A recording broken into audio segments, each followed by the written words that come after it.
वन्दे ब्रह्मपुराधिपं श्रीसहजानन्दं च मूलाक्षरम्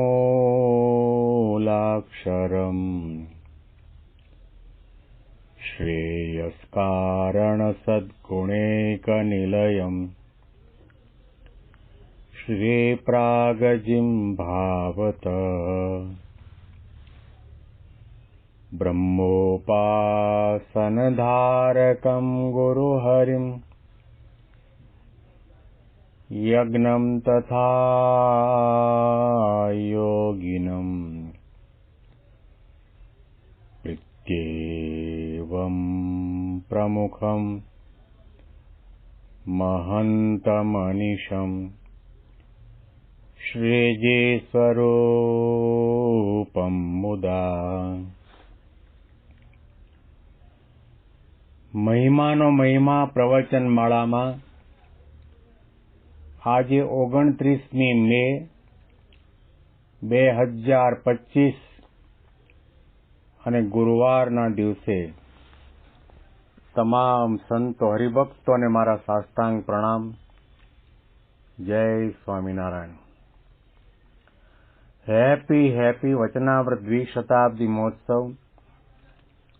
હેપી પ્રમુખ સ્વામી મહારાજ શતાબ્દી મહોત્સવ. વચનાવ્રત એટલે ભગવાન સ્વામિનારાયણે સંતો અને હરિભક્તોની વચ્ચે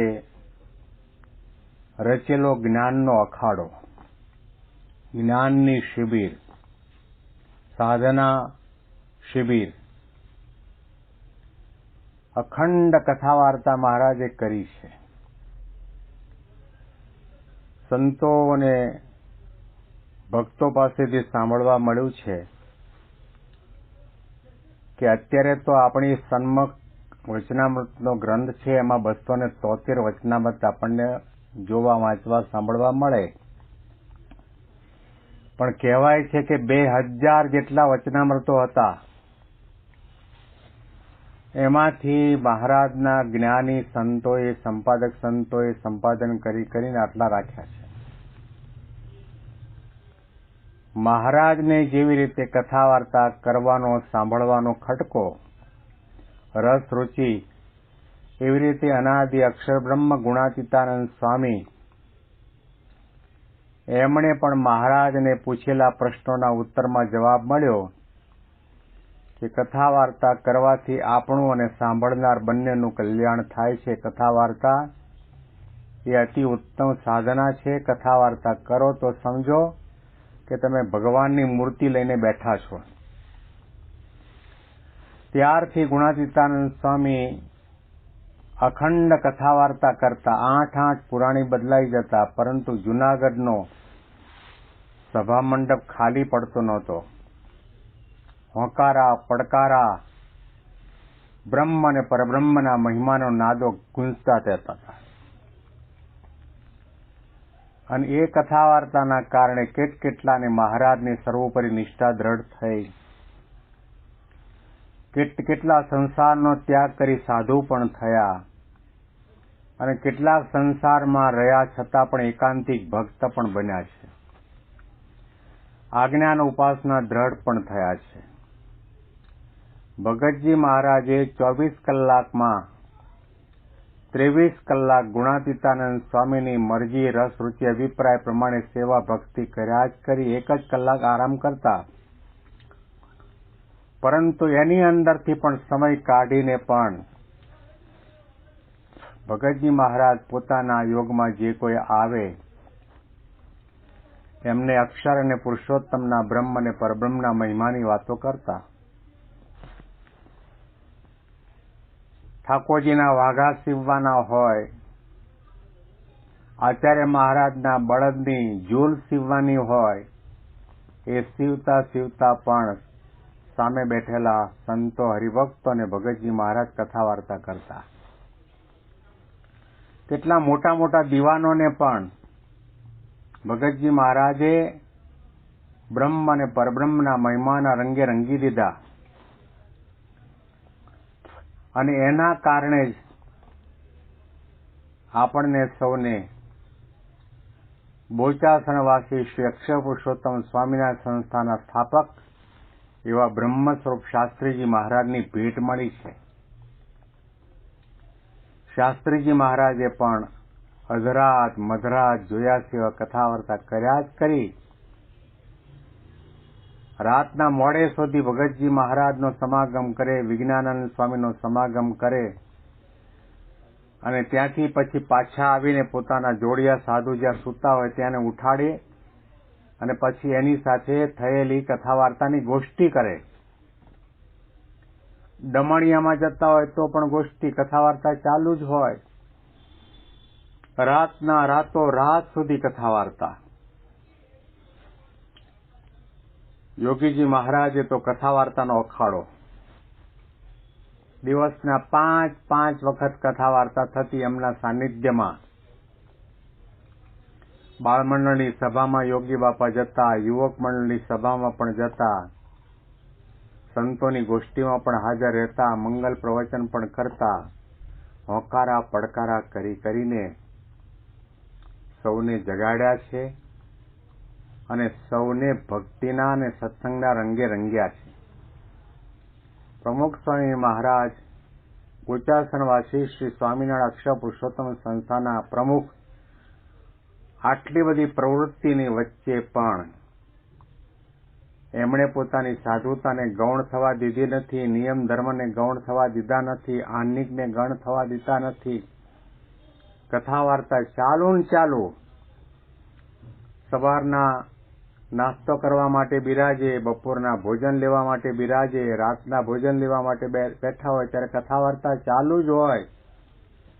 કોઈ સંત કે હરિભક્ત કે યુવક કાર્યકર્તા પોતાના વિભાગના સત્સંગ પ્રવૃત્તિનો અહેવાલ કહેતા હોય તે સાંભળતા હોય, કોઈ નવીન ગ્રંથ વંચાતો હોય તે સાંભળતા હોય, અથવા તો સ્વામિનારાયણ પ્રકાશ વંચાતું હોય કે નવું પ્રકાશન બહાર પડવાનું હોય કે બહાર પડ્યું હોય એ પણ પોતે વંચાતા. ખાવામાં તો રસરૂચિ છે જ નહીં. પ્રમુખ સ્વામી મહારાજને હાર્ટ એટેક આવ્યા પછી વડોદરાની અંદર હોસ્પિટલમાં આરામ કરવા માટે રાખેલા, તો તે વખતે ત્યાં સેવામાં બીજા સંતો પણ હતા, પરંતુ કૃષ્ણપ્રિય સ્વામી પણ હતા. એમને કહું તમારે દરરોજ અહીંયા મારી આગળ ખાટલાની બાજુમાં બેસીને આ બધા ગ્રંથો, ભગવાન સ્વામિનારાયણ, ગુણાતીતાનંદ સ્વામીનું જીવન ચરિત્ર, ભગતજી મહારાજનું જીવન ચરિત્ર, શાસ્ત્રી મહારાજનું જીવન ચરિત્ર બધા વાંચો. કૃષ્ણપ્રિય સ્વામીના મુખે સાંભળેલી વાત કે મારી પાસે પ્રમુખ સ્વામી મહારાજે પથારીમાં સૂતા સૂતા ભગવાન સ્વામિનારાયણના બધા ભાગ, ગુણાતીતાનંદ સ્વામીના વિસ્તૃત જીવન ચરિત્રના બધા ભાગ, શાસ્ત્રીજી મહારાજના વિસ્તૃત જીવન ચરિત્રના બધા ભાગ, ભગતજી મહારાજનું જીવન ચરિત્ર, આ બધા વંચાવ્યા અને એ ગ્રંથોને જમીન ઉપર કપડા ઉપર મૂકવામાં આવે, લગભગ 3 થી 4 ફૂટ ઊંચો એનો આકાર થાય એટલા બધા ગ્રંથો.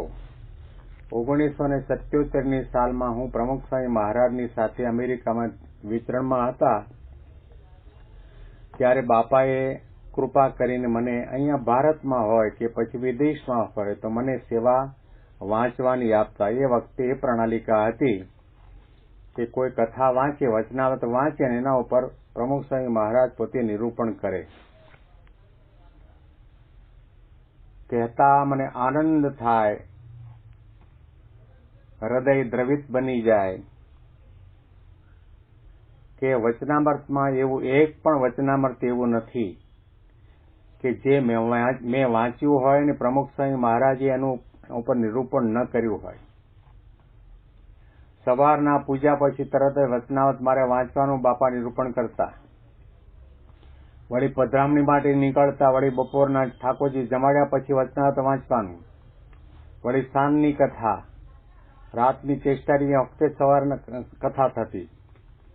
એમાં અમે લોકો અમેરિકામાં ન્યૂ હેવન જવાનું હતું. રસ્તાની અંદર અમારે બપોરના એક મોટેલની અંદર ઠાકોરજીને થાળ કરવાનો, જમવાનું, કલાક આરામ કરીને પછી આગળ ન્યૂ હેવનની અંદર આપણા સાંકરીના સોમાભાઈ પટેલને ત્યાં જવાનું હતું. તો આ મોટલની અંદર અમે લોકો ઠાકોરજીની રસોઈ તૈયાર થઈ, જ્યાં પહોંચવાનું હતું ત્યાં પહોંચ્યા, પરંતુ ઘણું મોડું થઈ ગયું. ઠાકોરજીને થાળ કર્યા અને સ્વામી બાપાને સંતો બધા જમવા માટે બેઠા અને જમીને ઊભા થયા ત્યારે લગભગ 3:30 વાગ્યા હતા. એટલે મોટલ હોય એટલે સ્વિમિંગ પુલ તો હોય જ. ભેંસ ભાભણને ભાજી, પાણી દેખીને રાજી. સ્વિમિંગ પુલ દેખાય એટલે સૌ કોઈ સંતોને નાહવાનું મન થાય એટલે બાકીના સંતો બધા નાહવા પડ્યા, સ્વિમિંગ કરવા માટે પડ્યા. મારે તો નાહવું નહોતું, પરંતુ હું ખાલી આંટો મારવા ગયો અને આમ નજર મારી પાછો રૂમમાં આવ્યો તો બાપા પથારીમાં બેઠા હતા. મેં પૂછ્યું, બાપા આરામ નથી કરવો? તો બાપા કે આપણે બપોરની કથા કરવાની છે. મેં કહ્યું, બાપા 3:30 વાગ્યા.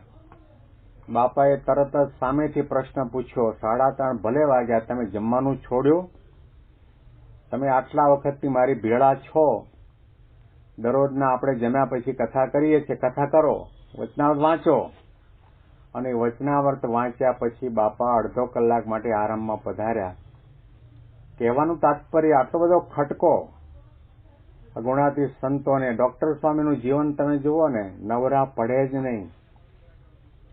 5 હરિભક્તો હોય કે 5 યુવાનો હોય કે એક મળવા માટે મુલાકાતી આવ્યો હોય, એને પણ કથા વાર્તા કર્યા વગર રહી શકે નહીં. કથા વાર્તા કરે જ રાખી છે. એટલા માટે શ્રીજી મહારાજે આ વચનામૃતમાં કથા વાર્તા ઉપર ખૂબ ભાર મૂક્યો છે. આના અંતિમ ભાગમાં આપણે પ્રવેશ કરી ચૂક્યા છીએ. એ ભાગ વાંચીને આજે આપણે આ ગઢડા અંતના 24માં વચનામૃતની સમાપ્તિ કરીશું.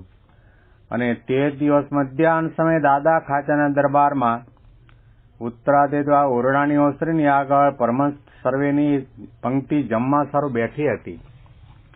તે સમયમાં શ્રીજી મહારાજ લીમડાના વૃક્ષને હેઠે ઢોલિયો ઢળાવીને વિરાજમાન હતા. પછી શ્રીજી મહારાજે પરમહંસ આગળ એમ વાત કરી જાય, બાઈઓ હરિભક્ત છે તેનું મહાત્મા તો જાજુ સમજવું નહીં. કેમ જે મહાત્માને વિશે કરીને મનમાં એનું મનન થાય એટલે સ્વપ્નમાં આવે. માટે મહાત્મા લેવું તો સૌનું સમપણે લેવું. તે સર્વે ભગવાનના ભક્ત છે, પણ અધિક ન્યૂનપણે મહાત્મા લેવું નહીં. અને જો અધિક ન્યૂનપણે મહાત્મા સમજે તો તેમાં મોટું વિઘ્ન છે.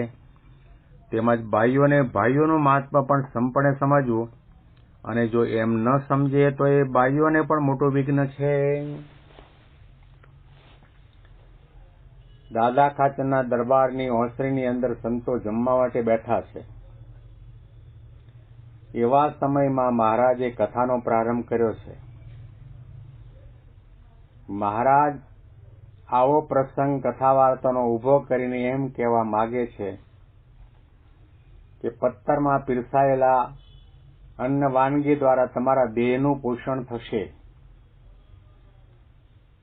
દેહ બળિયો થશે, તાકાતવાન થશે, પરંતુ તમારે જીવને બળિયો કરવો હશે, જીવનો જીવભાવ ટાળવો હશે, જીવની વૃત્તિને ભગવાનના સ્વરૂપમાં કેન્દ્રિત કરવી હશે, અને જીવની વૃત્તિ સંસારના પંચ વિષયો સાથે વળગેલી છે એમાંથી પાછી વાળવી હશે તો કથા વાર્તા મસ્ટ છે, અનિવાર્ય છે. એમ કહીને મહારાજે વાત કરી. ત્યાગી ગ્રહી બધાએ એક જાણપણું એટલું રાખવાનું કે ત્યાગી કે પુરુષોના માર્ગમાં વિઘ્ન ના આવે અને બાઈઓના માર્ગમાં વિઘ્ન ના આવે. એટલા માટે મહારાજે કહ્યું કે બાઈઓનું કે પુરુષોનું વધારે મહિમા સમજવો નહીં, બધાને સરખો સમજવો અને એવો મહિમા સમજવો કે આ ભગવાનના ભક્ત છે. અને આવી રીતે જો ન સમજીએ અને અધિક ન્યૂન સમજવાનો પ્રયત્ન કરીએ તો એમાં બાઈ કે ભાઈ બંનેને પોતાના આધ્યાત્મિક માર્ગમાં વિઘ્ન આવે. એટલા માટે શ્રીજી મહારાજે કહ્યું કે આ બધા હરિભક્તોને સંતોને માથાના મુગટ માનવા, અક્ષરધામના મુક્ત માનવા, એ બધી વાત કરી છે. તેમ છતાં પણ એકને વધારે માનીએ અને એકને ઓછું માનીએ તો એકની અંદર આપણને બંધન થાય. પછી મહારાજે કહ્યું એનું મનન ચિંતન થાય ને એ સ્વપ્નની અંદર આવે ને આપણા માટે ભગવાન કે સાધના કે સત્સંગ એ બધું ગૌણ થઈ જાય. એટલા માટે મહારાજે આ ટકોર પણ કરી છે, જાણપણું પણ આપ્યું છે અને પ્રસંગે પ્રસંગે મહારાજે દીવાદાંડી પણ બતાવી છે કે આપણે જે સાધન કરીએ છીએ, જે ભક્તિ કરીએ છીએ, જે નિયમ ધર્મનું પાલન કરીએ છીએ, સંત સમાગમ કરીએ છીએ, એના દ્વારા સાધ્ય સુધી પહોંચવાનું છે, એમાં કોઈ વિઘ્ન ન આવે એના માટે શ્રીજી મહારાજે આવા પ્રકારના આદેશો આપ્યા છે. છેલ્લા ઘણા દિવસોથી આપણે આ ગરડા અંતનું 24મું વચનામૃત સાંભળતા હતા. એની આજે આપણે સમાપ્તિ કરી રહ્યા છીએ. ઇતિ વચનામૃતમ, એવી રીતે ગરડા અંત પ્રકરણનું 24મું વચનામૃત થયું. આગળના વચનામૃતનો પ્રારંભ આપણે આવતીકાલે કરીશું. તમામ સંતો હરિભક્તોને મારા સાષ્ટાંગ પ્રણામ. જય સ્વામિનારાયણ.